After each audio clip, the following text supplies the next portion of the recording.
ஐங்கால தொழுகைகளிலே ஒவ்வொரு நாளும் அல்லாஹ்வுடைய இல்லத்தை தேடி வரக்கூடியவர்களாக இந்த சமூகத்திலே அநேக மக்களை நாம் பார்க்கிறோமா என்று சொன்னால், இன்றைக்கு பெயர் அப்துல்லா, அப்துல் ரஹ்மான், ஆயிஷா, பாத்திமா என்று வைத்திருக்கக்கூடிய நம்மில் பலர் தங்களை முஸ்லிம் என்று மக்கள் மத்தியிலே அடையாளப்படுத்தக்கூடியவர்கள்.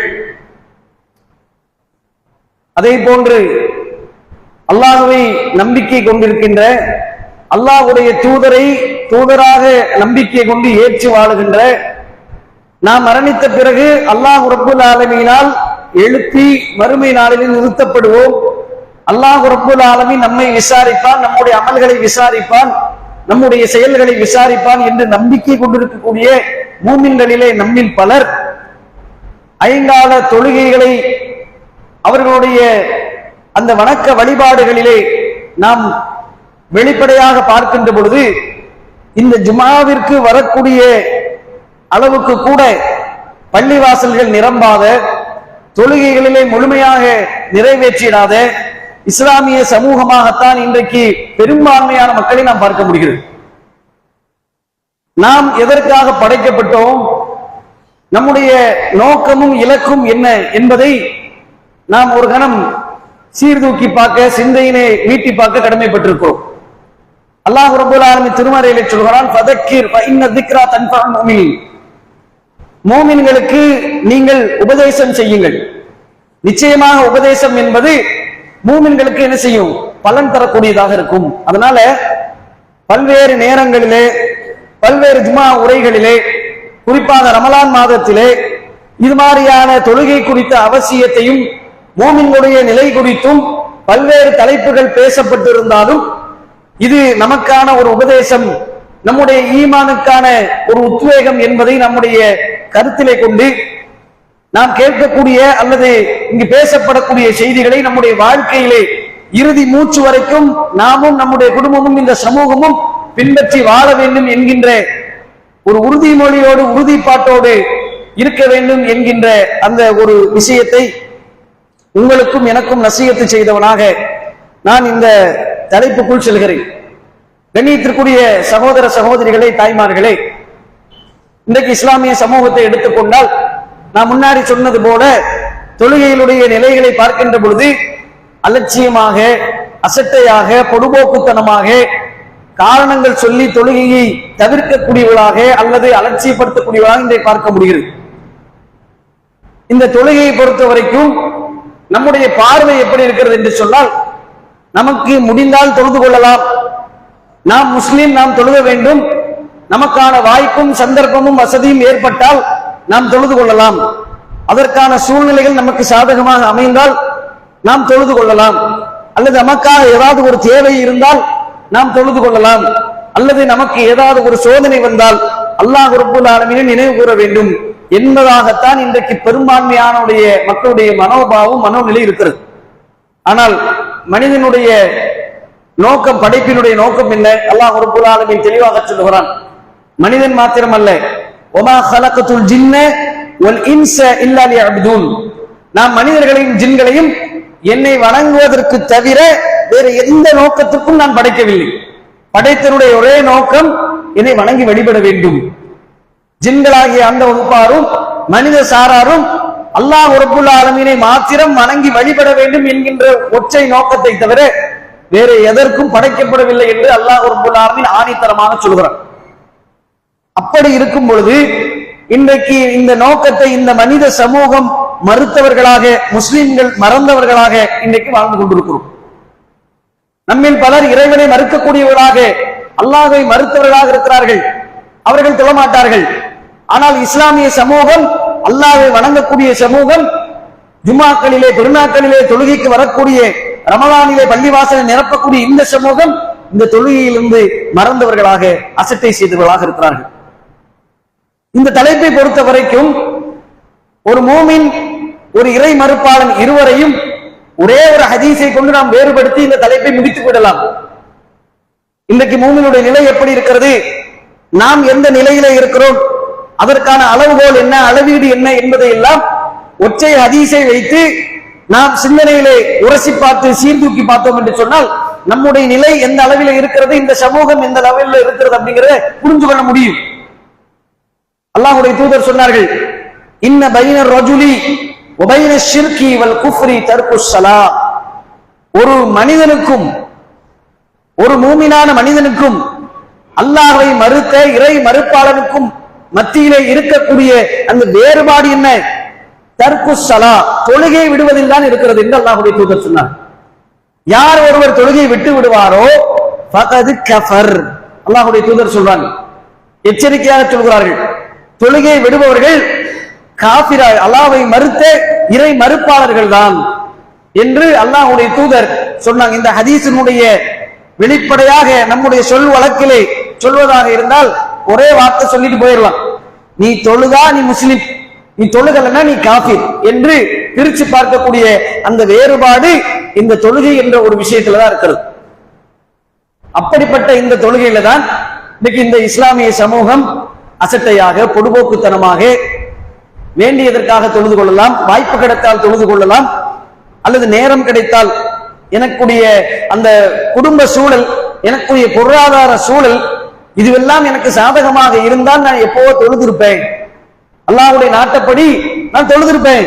என்ன செய்ய, என்னுடைய வியாபாரம் அப்படி இருக்கிறது, என்னுடைய குடும்ப நிலை இப்படி இருக்கிறது, என்னுடைய அமைப்பு, என்னுடைய உடல் பலகீனம் இப்படி இருக்கிறது என்று காரணங்களை சொல்லி தொழுகைகளை பிற்படுத்தி, தொழுகைகளை அசட்டையாக்கி, தொழுகைகளை விடக்கூடிய நிலையைத்தான் பெரும்பான்மையாக இந்த இஸ்லாமிய சமூகத்தில் பார்க்க முடியும்.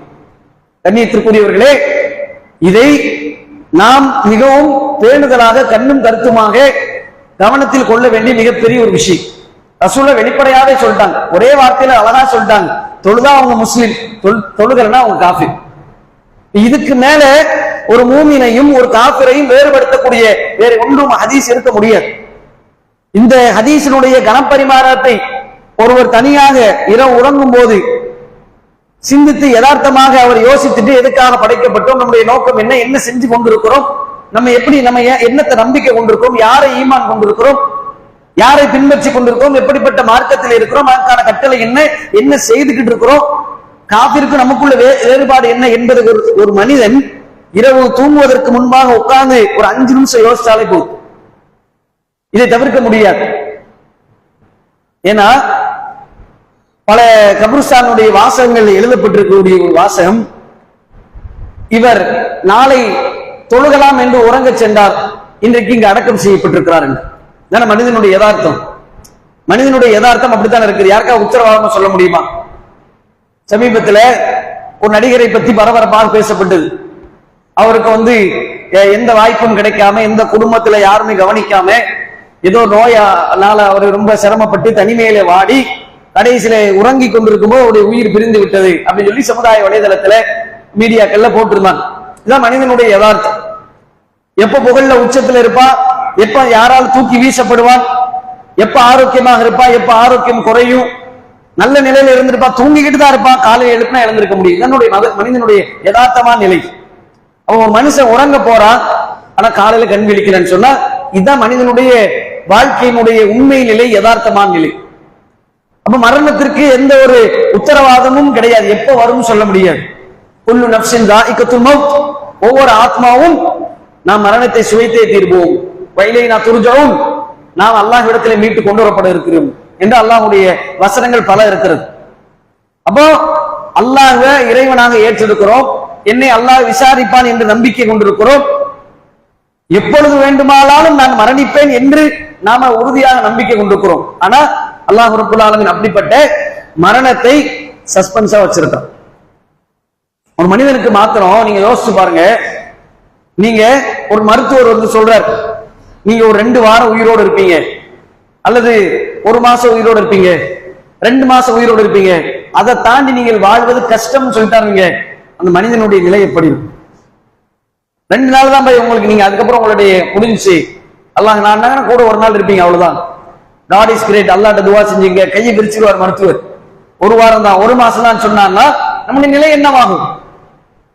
அப்பதான் நாம மனிதன் என்ன செய்வோம், பக்குவப்படுவான், தான் செய்த அந்த தவறுகளுக்கெல்லாம் எண்ணி வருத்தப்படுவான், அல்லாஹ்விடத்தில் கையேந்துவான், மன்னிப்பு தேடுவான். பிறகு என்ன செய்வான், விட்டு வந்து நல்ல காரியம் ஏதாவது இருக்கா என்று பார்ப்பான். இவ்வளவு காலத்தை நான் தர்மம் செய்யாம வந்துட்டேனே, இவ்வளவு காலத்தை நான் தொழுகாம வந்துட்டேனே. ஏன்னா அந்த இறுதி நிலையில உயிர் தொண்டை குழியை பிடிக்கும் போது ஒரு மனிதன் என்ன பேசுவான்,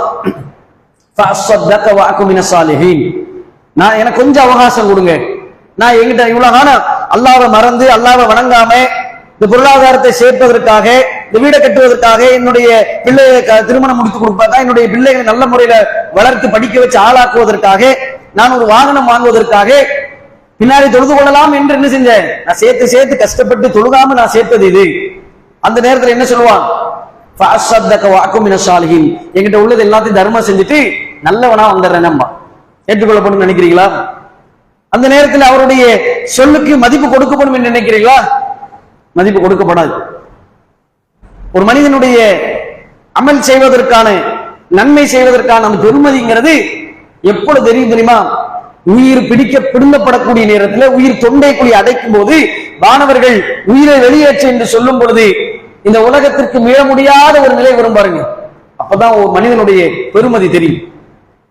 அதனாலதான் இமாம் ஹசன் அல் பஸ்ரி ரஹிமஹுல்லா அவங்க என்ன செய்யறாங்க, வீதியில ஒரு ஜனாசா போய்கொண்டிருக்கும் பொழுது தன்னுடைய மாணவர்கிட்ட சொல்றாங்க, மாணவர்களே, இந்த ஒரு ஜனாசா போகுதே, இந்த ஜனாசாவுக்கு தொழுகக்கூடிய, நன்மை செய்யக்கூடிய ஏதாவது ஒரு சந்தர்ப்பம் வாய்ப்பு இருக்கிறவாங்க கேட்கிறாங்க. அப்ப இல்லை இமாம் அவர்களே, எப்படி வாய்ப்பு இருக்கும்? அவர் தான் மரணிச்சிட்டாரே, அவர் ஜனாசாவாகி விட்டார், அவரால் தொழுக முடியாது, தர்மம் செய்ய முடியாது, நோன்பு வைக்க முடியாது, உம்ரா செய்ய எதுவுமே செய்ய முடியாது, ஒரு ரூபா கூட கொடுக்க முடியாது, 2 ரக்காத்து கூட ஒரு சுபஹானல்லாஹ் சொல்ல முடியாது, அவ்வளவுதான். இதான் மனிதன். அப்ப இமாம் ஹசன் அல் பஸ்ரி ரஹிமஹுல்லாஹ் அழகான ஒரு வார்த்தை சொல்லுவாங்க, அந்த ஜனாசாவிற்கு கொடுக்கப்படாத ஒரு வாய்ப்பு உங்களுக்கும் எனக்கும் கொடுக்கப்பட்டிருக்கிறது, பயன்படுத்துங்க. அப்ப விரை நபி ஸல்லல்லாஹு அலைஹி வஸல்லம் சொன்னாங்க, அவ் மௌத்தன் முஜிஹிசன், விரைந்து வரும் மரணத்திற்கு முன்பாக நல்ல அமல்களை முற்படுத்து என்று. அப்படிப்பட்ட முற்படுத்த வேண்டிய அமல்களிலேயே மிக பிரதானமான அமல் என்பது அல்லாஹ்வை வணங்கக்கூடிய இபாதத்திலே மிக பெரிய இபாதத்தாக பார்க்கப்படுவது இந்த தொழுகை தான். அது மட்டுமல்ல, நாம மூமின்கள், அல்லாஹ்வை நம்பிக்கை கொண்டிருக்கிறோம், அவனை வணங்கணும் தான் நாம் படைக்கப்பட்டோம், அதை ஏற்றுதான் நாம் வாழுகிறோம், ரசூலை தூதராக நம்பிக்கை கொண்டிருக்கிறோம், அல்லாஹ் ரப்புல் ஆலமீன் நம்மை மரணித்த பிறகு நிச்சயமாக எழுப்புவான் என்று நம்பிக்கை கொண்டிருக்கிறோம். ஆனால் இந்த உலகத்தினுடைய மோகம், கவர்ச்சி, இந்த உலகத்தினுடைய அந்த பரிபாலனங்கள் நம்ம என்ன செஞ்சிருச்சு, மயக்கி மறைச்சு மறக்கடிச்சு அப்படி என்ன செஞ்சிருச்சு, இந்த உலகம் உலகம் உலகம் சொல்லிட்டு அல்லாஹ்வுடைய நினைவை விட்டு தூரமாக்கிருச்சு. இப்படியே போய்கொண்டே இருக்கும். திடீரென்று வானவர் வந்தார் வைங்க, மரணம் வரும், அழைப்பை ஏற்க வேண்டும், மீள முடியாது. அல்லாஹ் ரப்புல் ஆலமீன் நாடும் பொழுது இந்த உலகத்தை எல்லாம் அழித்து அல்லாஹ் ரப்புல் ஆலமீன் நம்ம அனைவரையும் மறுமை நாளில் ஒன்று திரட்டுவான், நிச்சயமாக ஒன்று திரட்டுவான்.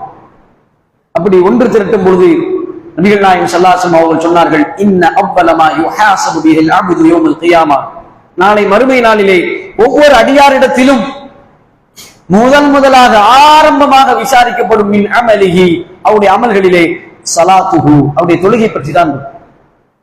ஃபர்ஸ்ட் கொஸ்டின், நீங்க நாளை மறுமைக்கு 2 முடிவு கொண்ட அந்த மறுமை நாளுக்கு எய்தர் ஒன்னு சொர்க்கம் இல்லைன்னா நரகம் அப்படின்னு சொல்லி 2 தான் உங்களுக்கு தீர்ப்பு. போனா நீங்க சொர்க்கம் போகணும், இல்ல நரகம் போகணும்.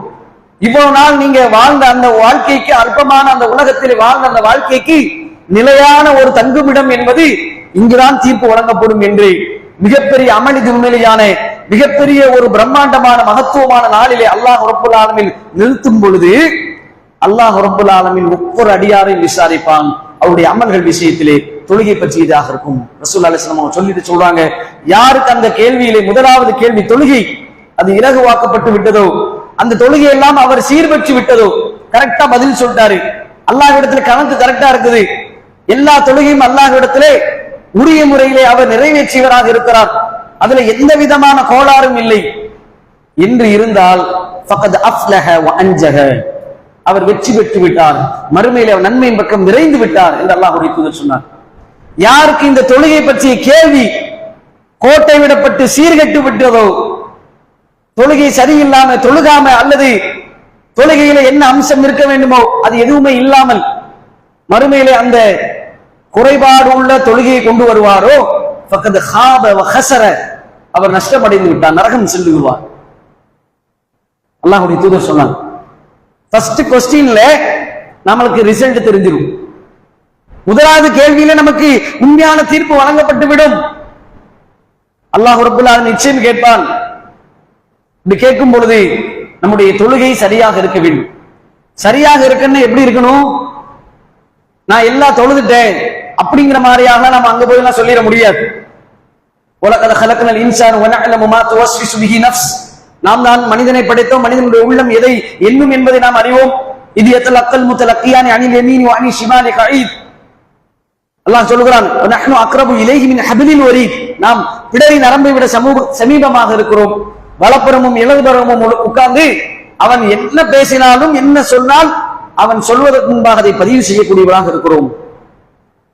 அதனால உங்களுடைய தொழுகை எப்படி இருந்தது என்பது பதிவு செய்யப்படும். பல இடங்களில் அல்லாஹ் ரப்பல் ஆலமீன் சொல்கிறான், அகிமிஸ் ஸலா, தொழுகை நிலைநாட்டுங்கள். அல்லதீனஹும் ஃபி ஸலாத்திஹிம் யுஹாஃபிதூன், தொழுகையை பேணுதலாக பேணிக் கொள்ளுங்கள்.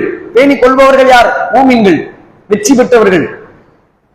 அப்படிப்பட்ட வெற்றியாளர்களுடைய தொழுகை பேணுதலாக இருக்கும், உள்ளச்சமுடையதாக இருக்கும். அவருடைய தொழுகை நிலைநாட்டப்படக்கூடிய தொழுகையாக இருக்கும். நிலைநாட்டுதல் என்ன? ஃபஜ்ர் தொழுகைக்கு 8 மணிக்கு எழுந்திருச்சு வீட்டுல தொழுகிறதுக்கு பேர் நிலைநாட்டுவதா? ஜுமாவுக்கு குத்பாவெல்லாம் முடிஞ்சு 2 ரக்காத்துல வந்து சேருவதை நிலைநாட்டுவதா? அசருக்கு நாம மக்ரிபோடு சேர்த்து தொழுகை நிலைநாட்டுவதா? அல்லது பயணத்துல போகும்போது நாம வந்து ஏதோ ஒரு தொழுகை விட்டு ஊருக்கு வந்த உடனே தொழுகை நிலைநாட்டுவதா? அல்லது வாங்க சொல்லும் பொழுது நாம வீடுகளில் இருந்து தொழுகை நிலைநாட்டுவதா? தொழுகையை பேணுவதா?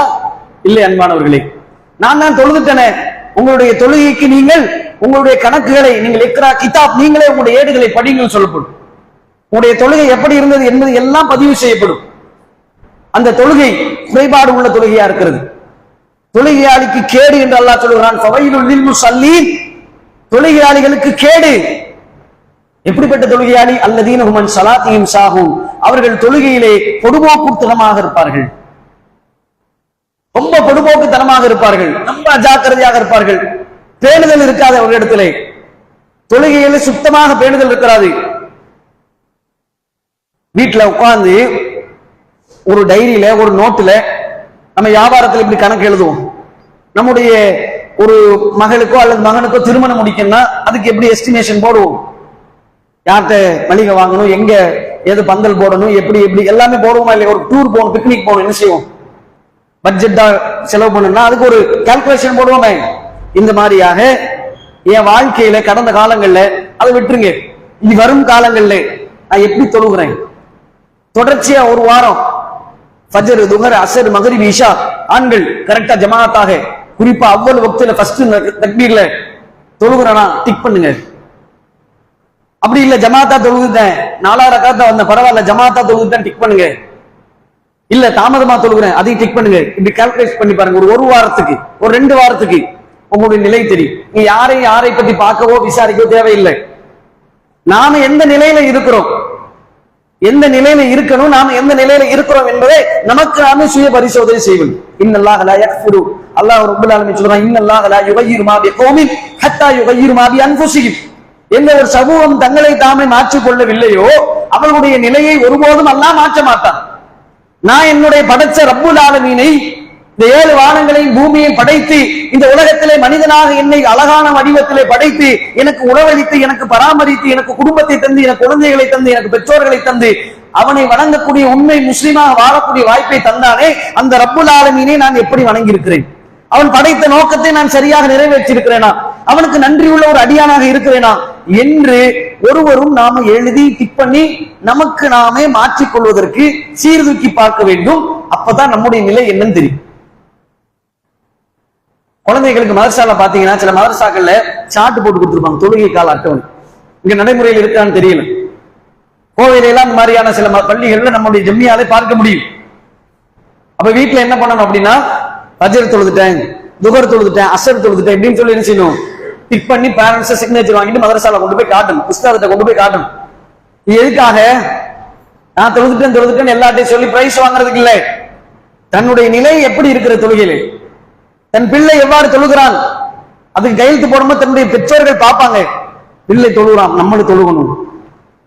நம்ம சரியா இருந்தா நம்முடைய பிள்ளை சரியாக இருக்கும். ஏன்னா ஒவ்வொரு பெற்றோர்களுக்குமே என்ன எதிர்பார்ப்பு இருக்கும்? எல்லா பெற்றோர்களுக்குமே இருக்கக்கூடிய எதிர்பார்ப்பு என்னதான்? நாம தான் படிக்கல, நாம தான் வியாபாரத்தில் தோத்துட்டோம், நாம தான் வாழ்க்கையில முன்னேறாம இருக்கிறோம், நம்முடைய நிலைதான் வறுமையாக இருக்கிறது, ஆனால் என்னுடைய பிள்ளை அப்படி இருக்கக்கூடாது, எவ்வளவு சிரமப்பட்டா நான் படிக்க வைப்பேன், அவன் என்ன செய்யணும், அவனுடைய நிலை மாற வேண்டும், உயர்ந்த கல்வியை கற்று உயர்ந்த நிலைக்கு போகணும், பிற மக்களிடத்தில் புகழப்படக்கூடிய பேசப்படக்கூடிய வாழ்க்கையில தன்னிறைவோடு இருக்கக்கூடிய நல்ல ஒரு பிள்ளையாக இருக்கணும். அப்படிதான் நினைப்பு. யாருக்காவது மாற்று கருத்து இருக்கா? இல்ல. ஆனா இப்படி இருக்கக்கூடிய பிள்ளைகளை, ஏன்னா அதான் சொல்லுவாங்க, இன்ற பொழுதிலும் பேரு வகை கொள்வாள் தன் மகனை சான்றோர் என மக்கள் கேட்கும் பொழுது, மக்கள் இவர் பெரிய கலெக்டர், இவர் பெரிய ஆலிம், இவர் பெரிய அறிஞர் அப்படி பேசும்போது பறக்கும் கூடிய அந்த நேரத்துல பற்ற சந்தோஷத்தை விட தாய்க்கு அதை விட மிகப்பெரிய சந்தோஷம் வேற எதுவுமே இருக்காது. அவ்வளவு காலம் வளர்த்து 17 வருஷம் 18 வருஷம் 20 வருஷம் வளர்த்து அப்படி வளர்த்த ஒரு பிள்ளை வீட்டுல 10 வயசு ஆகினா, அதாவது 7 வயசானா தொழுகும்படி ஏவணும், 10 வயசானா அடிச்சு தொலை வைக்கணும். அப்படி தொழுகைகளை உருவாக்கி மார்க்க மகல்லாலே வளர்க்கப்பட்டு மதரசால ஓத வச்சு ஒழுக்கத்தை போதிச்சு கண்ணும் கருத்துமாக பக்குவமாக படிப்பை கொடுத்து அதுக்காக இரவு பகலாக உழைத்து கண் விழித்து தியாகம் செய்த ஒவ்வொரு பெற்றோரும் கடைசியில ஒரு நல்ல நிலைக்கு வரணும் படிக்க ஆரம்பிச்சா, கோயம்புத்தூர்ல கடந்த வாரத்துல நடந்த சம்பவம் உங்களுக்கு எல்லாரும் தெரியும். மதுரையில இருந்து ஒரு பெண்ணு கோயம்புத்தூர் படிக்க ஏர்போர்ட்டுக்கு பின்னால ஒரு ஆண் நண்பரோட தனிமையில இருந்தக்கூடிய நேரத்துல அவருடைய வாழ்க்கையை சீரழிச்சிட்டாங்க. கூட்டு பாலியல் வன்முறை. எவ்வளவு பெரிய, இதுல ஒரு நல்ல விஷயம் என்ன தெரியுமா? அந்த பிள்ளை உயிரோட விட்டாங்க. அதான் மிகப்பெரிய விஷயம். போதையில கூட்டு பாலியல் பண்ணிட்டு கொல்லாம விட்டாங்க. இந்த சம்பவம் அந்த பெண்ணுக்கு என்னதான் இருந்தாலும் உயிரோட விட்டாலும் அந்த பெண்ணுடைய போன அந்த கருப்பு, அந்த மானம், அந்த ஒழுக்கம் எல்லாம் கிடைக்குமா? திருப்பி கிடைக்குமா? இதுக்குதான் அவங்க ஒவ்வொரு பெற்றோரும் இதைத்தான் கனவு கண்டாங்களா? அவங்க பெற்றோரும் ஒரு கனவோட தான் அனுப்பியிருப்பாங்க. அவங்க பெற்றோருடைய பிள்ளை மதுரையில இருந்து இங்க கோயம்புத்தூர் படிக்கணும், நல்ல MBA படிச்சுட்டு நல்ல ஒரு பெரிய இன்ஜினியரா வரணும், இல்ல பெரிய ஒரு துறையில அவங்க ஜொலிக்கணும் அப்படின்னு சொல்லி தான் ஆசையா அமைச்சிருப்பாங்க. இப்படி போய் சீரழின்னு அமைச்சிருப்பாங்களா? இல்லையே. அப்ப இப்படியாக அனுப்பக்கூடிய பிள்ளை இந்த மாதிரியாக வருவதற்கு காரணம் என்ன? அவங்களுக்கு மார்க்கம் தெரியல, ஆனா பேசிக்கான ஒழுக்கம் தெரியாம இருக்குமா? ஒரு அந்நியான் இன்ஸ்டாகிராம்ல அறிமுகமாகிறார், தவறான முறையில பழக்கம் ஏற்படுகிறது, காதல் சொல்லி ஒரு பேர் வைக்கிறாங்க. அவர் காதலனாக இருந்துட்டு போட்டும் திருமணத்துக்கு முன்பாக அந்த நேரத்துல தனிமையில சந்திக்க வேண்டிய அவசியம் என்ன? எதற்காக அவங்க வந்தாங்க? நாட்டு நடப்பை, SIR ஃபார்மை எப்படி பூர்த்தி செய்யணும், எப்படி இந்த ஓட்டு உரிமையில நம்ம பேரு இதை பத்தி பேச வந்தாங்களா? இல்லையே. நோக்கம் என்ன? அப்ப இப்படியாக எல்லாம் அவசரம். இதெல்லாம் சொல்லி கொடுக்காம வளர்க்கப்பட்டிருப்பாங்களா குழந்தைங்க? சொல்லி கொடுத்துதான் வளர்த்திருப்பாங்க. ஒரு இடத்துல கவனமா படிமா அப்படி சொல்லிதான் அனுப்பிச்சிருப்பாங்க. அப்படி இருந்தும் இப்படி இன்னைக்கு வாழ்க்கை சீரழிஞ்சு நிக்குது. இன்னைக்கு சொல்றான் அந்த வெட்டு வாங்கின பையன் சொல்றான் நானே கட்டிக்கிறேன் அப்படிங்கிறான். அப்போ இதே மாதிரி ஒரு நிலைக்கு நம்முடைய பிள்ளைகள் போக மாட்டாங்கன்னு நிச்சயம். என்ன கேரண்டி? யார் தடுக்க முடியும்? யார் தடுப்பா? அல்லாஹ் ரப்பல் ஆலமீன் சொல்கிறான், இன்ன ஸலா தன்ஹா அனில் ஃபஹ்ஷாஇ வல் முன்கர், நிச்சயமாக தொழுகை மானக்கேடான ஒழுக்கக்கேடான அருவருப்பான காரியத்தை விட்டும் தடுக்கும். தொழுகை தான் தடுக்கும். அல்லாஹ்வுடைய வார்த்தை இது. அல்லாஹ் ரப்பல் ஆலமீன் சொல்கிறான், 5 நேரம் அல்லாஹ்வை சரியான முறையிலே பேணுதலாக ஒழுங்கான முறையிலே தொழுகக்கூடிய தொழுகை அந்த பிள்ளைகளை தடுக்கும். பிள்ளைகளை மட்டுமில்லை, நம்மையும் தடுக்கும், எல்லா மனிதர்களையும் தடுக்கும். இன்ன ஸலா அனில் தன்ஹா அனில் ஃபஹ்ஷாஇ வல் முன்கர், நிச்சயமாக தொழுகையானது மானக்கேடான ஒழுக்கக்கேடான காரியங்களுக்கு உங்களை தடுக்கும்.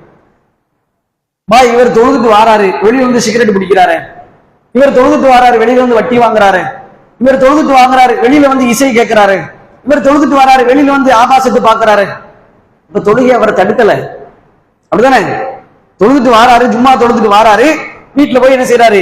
ஆணும் பெண்ணும் ஆடக்கூடிய குத்தாட்டத்தை பாக்குறாருன்னா அப்ப அல்லாஹ் ரப்பல் ஆலமீன் பொய் சொல்றானா?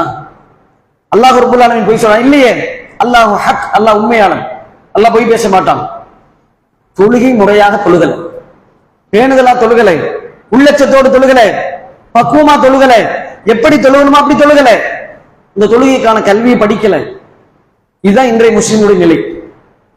தொழுகிறான், தப்பு பண்றான்னா அல்லாஹ் சொல்லுகிறான் மானக்கேடான காரியத்தை விட்டு இந்த தொழுகையை தடுக்கும்னு. ஆனால் இன்றைக்கு தொழுத பிறகும் நம்ம இடத்துல தவறு வருகிறது என்று சொன்னால், தவறிலே மிகப்பெரிய தவறு என்ன தெரியுமா? அல்லாஹ் வணங்காம இருப்பது. உன் நேரம் தொழுது போறான், அசருக்கு தூங்கிடுறான், ஜும்மா தொழுதுட்டு போறாங்க, அசருக்கு பள்ளி வாசல்ல 2 ஸ்டெப் 1 ஸ்டெப், சில பள்ளிகள்ல மோதினாரும் இக்காமத்து சொல்றவரும் இமாமு தான் நிப்பாங்க. பல பள்ளிகள்ல நானே பார்த்திருக்கேன். இருக்குமா அந்த நிலைமை? பார்த்திருக்கீங்களா? ஒரு பள்ளி வாசல்ல ஜும்மால கடைசி ஸ்டெப் வரைக்கும் உள்ள வாங்க, நெருங்கி வாங்கன்னு சொல்ற அளவுக்கு ஜும்மால இமாம் மெம்பர்ல இருந்து சொல்லுவாரு. அசருக்கு பார்த்தா ஒரு ஸ்டெப் கூட ஃபுல்லா இருக்கு. இதுதான் நிலைமை. இதான் தொழுகையிலே இன்றைய முஸ்லிமுடைய நிலைமை. இதுதான். எங்க போனாங்க அந்த கூட்டம்? எங்க போனாங்க? அவங்களுக்கு அசர் வக்து கடமை இல்லையா? ஜும்மா மட்டும் தான் கடமையா? மக்ரிப் கடமை இல்லையா? இஷா கடமை இல்லையா? ஃபஜர் சொல்லவே தேவையில்லை. பல பள்ளிகள்ல பரிதாபமான நிலைதான். அப்ப இப்படி பேணுதல் இல்லாம, எதற்கு படைக்கப்பட்டோம் நோக்கம் இல்லாம, இந்த உலகத்தையும் மையப்படுத்தி ஏதோ கடமைக்கு வாரோம், தொழுகை நம்மள கேட்டுருவாங்க, நோம்பு வச்சுட்டு தொழுகல்னா இன்னும் முஸ்லிமான் கேட்டுருவாங்க, அதுக்காகவே பள்ளிவாசலுக்கு வரக்கூடிய கூட்டம் இருக்கு. சிலர் பெருநாள் முசல்லி, சிலர் ரமலான் முசல்லி, சிலர் ஜும்மா முசல்லி, சிலர் 5 நேரம் தொழுவாங்க. ஆனா அந்த தொழுகையில் என்ன இருக்காது? சரியான பிடிப்பு இருக்காது, பேணுதல் இருக்காது. வெளியூருக்கு போனாங்க, வியாபார விஷயம் போனாங்கன்னா தொழுகை இருக்காது. பிக்னிக் போனாங்கன்னா, அங்க டூர் போனாங்கன்னா அங்க எங்க போய் தொழுவுறது? மழை பெஞ்சுக்கிட்டு இருந்துச்சு, ஊட்டிக்கு போனா அங்க குளிர் அடிச்சுக்கிட்டு இருந்துச்சு, பள்ளிவாசல் இல்ல. இதெல்லாம் காரணங்கள். அங்க குளிர் அரைச்சு ஒது செய்ய தண்ணி இல்ல, சுடு தண்ணி கிடைக்கல, எனக்கு ஜுரம் வந்துருச்சு, இதெல்லாம் சொல்லக்கூடிய காரணங்கள். ஒரு மனிதன் தொழுகணும் சொன்னா எங்க இருந்தாலும் 5 நேரம் எப்படிப்பட்ட கடமை தெரியுமா? அது அல்லாஹ் ரப்பல் ஆலமீன் திருமறை சொல்றான், இந்த தொழுகையானது கானத் அலல் முஃமினீன கிதாபம் மஅகூதா, மூமின்கள் மீது நேரம் குறிக்கப்பட்ட கடமை. நாமெல்லாம் யாரு? மூமின்கள். அல்லாஹ்வை நம்பிக்கை கொண்டிருக்கிறோம். அல்லாஹ் ரப்பல் ஆலமீன் என்னை படைத்தான், அவனை வணங்கத்தான் படைத்திருக்கிறான் என்று நம்பிக்கை கொண்டிருக்கிறோம். அல்லாஹ் ரப்பல் ஆலமீன் நிச்சயமா மரணத்துக்கு பிறகு என்னை விசாரிப்பான், முதல் கேள்வி தொழுகைதான் என்று நம்பிக்கை கொண்டிருக்கிறோம். அப்படிப்பட்ட மூமின்கள். அப்படி ஒருத்த நம்பிக்கை கொண்டிருந்தா நமக்கு இந்த மாதிரியான ஒரு நிலை நம்முடைய தொழுகையில வருமா? வாகனத்துல வரும் பொழுது நிறைய பார்க்கிறோம், அங்கங்க விபத்துகள் ஏற்படுது. அந்த விபத்துக்கள்ல சிலர் எல்லாம் பாத்தீங்கன்னா, இப்ப கூட சமீபத்தில் நடந்த பல விபத்துகள் இருந்தாலும், ஒரு பஸ்ஸுக்குள்ள கொண்டு போய் பைக்கை விட்டாம பாருங்க, மது போதையில அப்படி இழுத்துக்கிட்டே போய் 20-30 உயிர், கர்நாடகான்னு நினைக்கிறேன். அப்ப இப்படிதான் ஒரு சம்பவம் வந்துச்சு. அது மட்டும் இல்ல, நிறைய உயிர். ரேஸ் ஓட்டுறேன்னு சொல்லிட்டு சென்னையில பிரிட்ஜ்ல ஒருத்தன் ஏறி போய், நம்மாலதான் மேல ஏறி போய் ஏத்தாப்புல வந்து அப்பாவி நான் முஸ்லீம், அவரை அடிச்சு தூக்கி அவரும் காலி, மூளையெல்லாம் வெளியில வந்துருச்சு. ஒட்ட வைக்க முடியுமா? ஒட்ட வைக்க முடியாது. நபிகள் நாயகம் ஸல்லல்லாஹு அலைஹி வஸல்லம் சொல்றாங்க, நான் ஒரு கனவு கண்டேன். அந்த கனவுல பல காட்சிகள் எனக்கு காட்டப்பட்டுச்சு. அது ஒரு காட்சி என்ன தெரியுமா? ஒரு மனிதர் உறங்கி கொண்டிருந்தார். அவருக்கு தலைமாட்டில் ஒரு மனிதர் இருந்தார், கால் மாட்டில் ஒரு மனிதர் இருந்தார். உறங்கி கொண்டிருந்தவரை தலைக்கு பக்கத்தில் இருக்கக்கூடிய ஒரு மிகப்பெரிய பாறையால் அவர் தலையை அடிக்கிறார். தலை நசுக்கப்படுகிறது, சிதைகிறது, பாறை உருண்டு ஓடுகிறது. கால் பக்கத்தில் இருக்கிற போய் எடுத்துட்டு வராரு. இவர் தலையை சரி பண்ணுகிறார், திருப்பி கொடுக்க, திருப்பி அடிக்க, தலை சிதைக்கப்பட, ஓட, எடுத்துட்டு வர, இப்படியாக தொடர்ச்சியாக காட்டப்படுகிறது. நபி ஸல்லல்லாஹு அலைஹி வஸல்லம் அவர்கள் கூட அழைத்து சென்று ஜிப்ரீல் கனவுல ஜிப்ரீல்ட்ட கேட்கிறாங்க, யார் இவர்? இவர் கடமையான தொழுகையை தொழுகாமல் உறங்கி கொண்டிருந்தவர். அவருக்குள்ள தண்டனை. இந்த தண்டனையை, நடக்கக்கூடிய விபத்தை நிறைய பேருக்கு பார்க்கக்கூடிய மனநிலை கூட இருக்காது. ரத்தத்தை பார்த்தாலே மயங்கிடுவான், மூளையெல்லாம் செதஞ்சு கிடந்துன்னு வச்சுங்க, அதை பார்க்கக்கூடிய மாதிரி எடுத்துருவாங்க. 2 நாளைக்கு சாப்பாடு இறங்காது. அந்த இடத்துல நம்மளை வச்சு கற்பனை செஞ்சு பார்த்தா தூக்கம் வருமா? ஃபஜ்ர்ல சஃபு ஃபுல்லாகுமா இல்லையா? இதுதான் முஸ்லிமுடைய நிலை. அல்லாஹ் தண்டிப்பேன்னு சொல்றான், அல்லாஹ் ரப்பல் ஆலமீன் இதுக்கு தான் படைச்சேன்னு சொல்றான். இப்ப என்ன நிலையை நாம, எப்படி நம்ம எந்த தைரியத்துல தூங்குறோம்? எந்த தைரியத்துல தூக்கம் வரும்? முதல்ல நிறைய இடத்துல இப்ப டிசம்பர் மாதத்துல, நவம்பர் மாசத்துல மழை, வெள்ளம் பல மாநிலங்கள்ல நாம செய்திகள்ல பார்க்க முடிகிறது. கால்நடைகள், கார் எல்லாத்தையும் அடிச்சுட்டு போகுது. கடந்த ஆண்டுல, அதுக்கு முன்னாலே பார்த்தா கேரளால ஏற்பட்ட வெள்ளத்தை நம்ம பார்க்க, நம்மளே நிவாரண உதவி கொடுத்தோம். அல்லாஹ் பாதுகாக்கணும். அப்படி மாதிரியான ஒரு வெள்ளம் வந்து நாம மட்டும் தப்பிச்சிட்டோம். நம்முடைய குடும்பம், நம்முடைய மனைவி, அன்பு மகன் நூஹ் அலைஹிஸ்ஸலாம் கண்ணு முன்னாடி அடித்து செல்லப்பட்டாரே, அது மாதிரி நம்முடைய அன்பு மகன் நடக்காதா? நம்முடைய தாய், நம்முடைய பிள்ளை, சேர்த்து தொழுகாம சேர்த்து வச்சு இந்த தங்கம், வெள்ளி, சொத்து, வீடு இடிஞ்சு அடிச்சுட்டு போனா தடுக்க முடியுமா?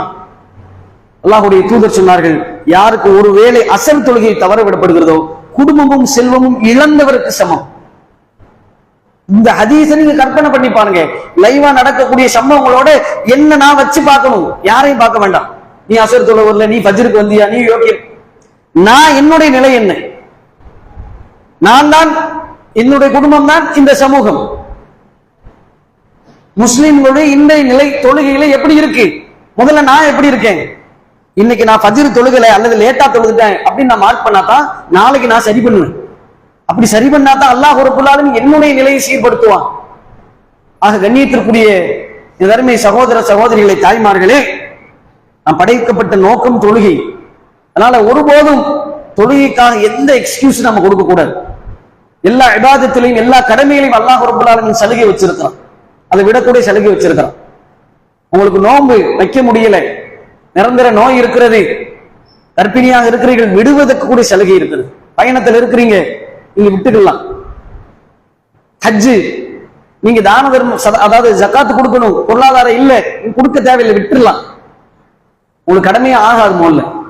ஆனா தொழுகையே நீங்க விடக்கூடாங்கிறக்கா அல்லாஹ் சலுகை. காய்ச்சல் அடிக்குது அப்படியா, தண்ணீரை தொடாத, மண்ணை தொட்டு நீ தைமம் செய், சலுகை. ஏன்? தொழுகை விட்டுறக்கூடாது. அதை காரணம் சொல்லி தொழுகை விட்டுறக்கூடாது.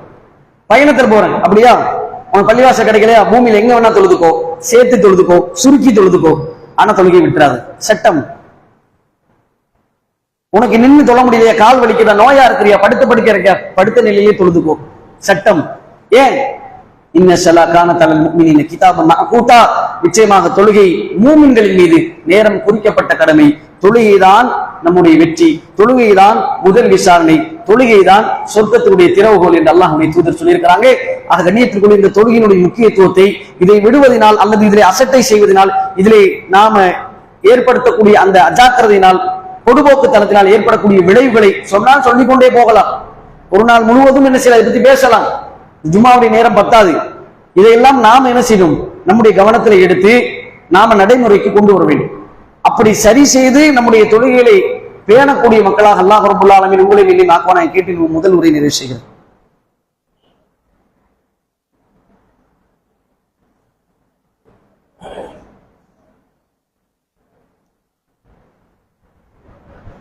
கண்ணியத்திற்குரிய எல்லாம் அல்ல அல்லாஹ்வின் நல்லடியார்களே,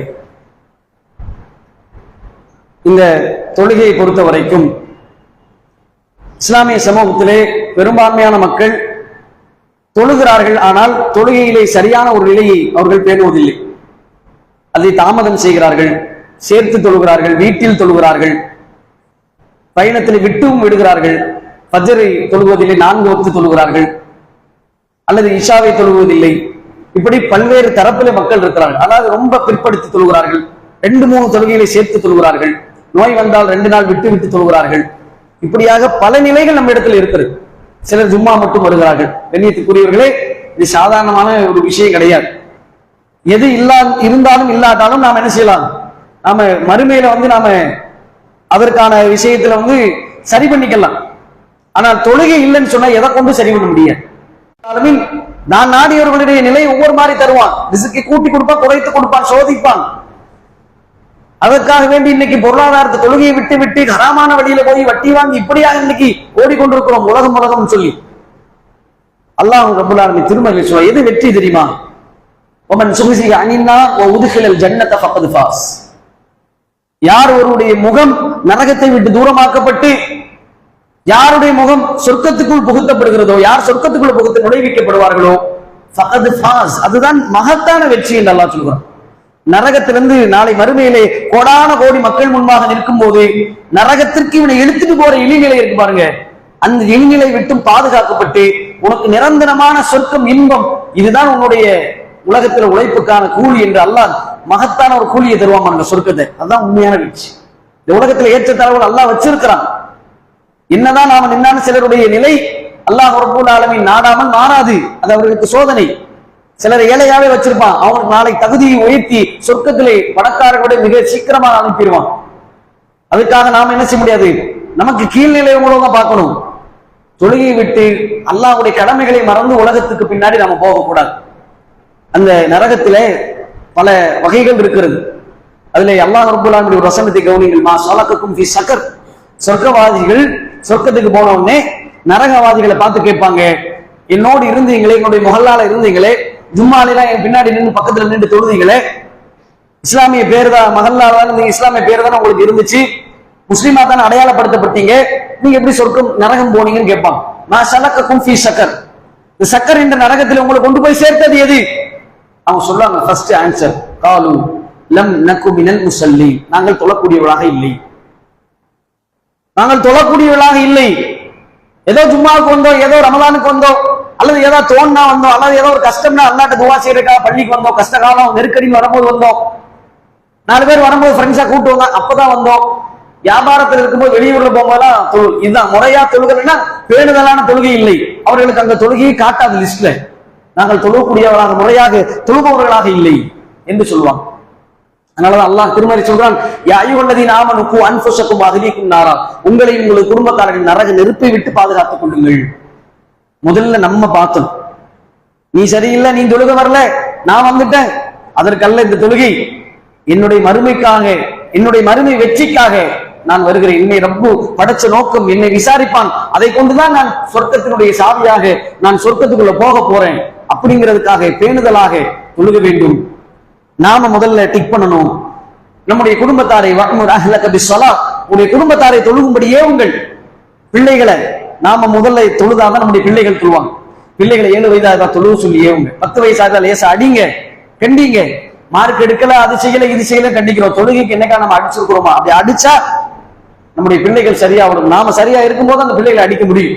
உங்களுடைய மனைவி தொழுகாம இருந்தா உங்க உங்களுடைய தாய் தகப்பன் தொழுகையில சரியா இல்லையா சொல்லுங்க.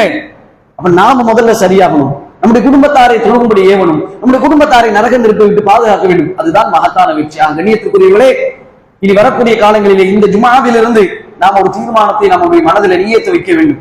இனி வரக்கூடிய காலங்களில் ஒரு காலம் நான் தொழுகை விட மாட்டேன். அது எப்படிப்பட்ட கடுமையான சூழலாக இருந்தாலும் சரி, அல்லாஹ் ரப்பல் ஆலமீனுடைய சலுகையை பயன்படுத்தி அந்த தொழுகை நான் நிறைவேற்றி விடுவேன். எந்த காரணத்தை கொண்டும் இந்த உலகத்தினுடைய ஆசை, உலகத்தினுடைய பொருளாதாரம் என்னை தொழுகையை விட்டு தடுக்கக்கூடாது. அல்லாஹ் ரப்பல் ஆலமீன் சொல்றான், யா அய்யுஹல்லதீன ஆமனு, அவன் நம்பிக்கை கொண்டவர்களே, லா துல்ஹிக்கும் அம்வாலுக்கும் வலா அவுலாதுக்கும் அன் திக்ரில்லாஹ், உங்களுடைய பொருள் செல்வமோ மக்கள் செல்வமோ அல்லாஹ்வின் நினைவை விட்டு உங்களை தடுக்க வேண்டாம்.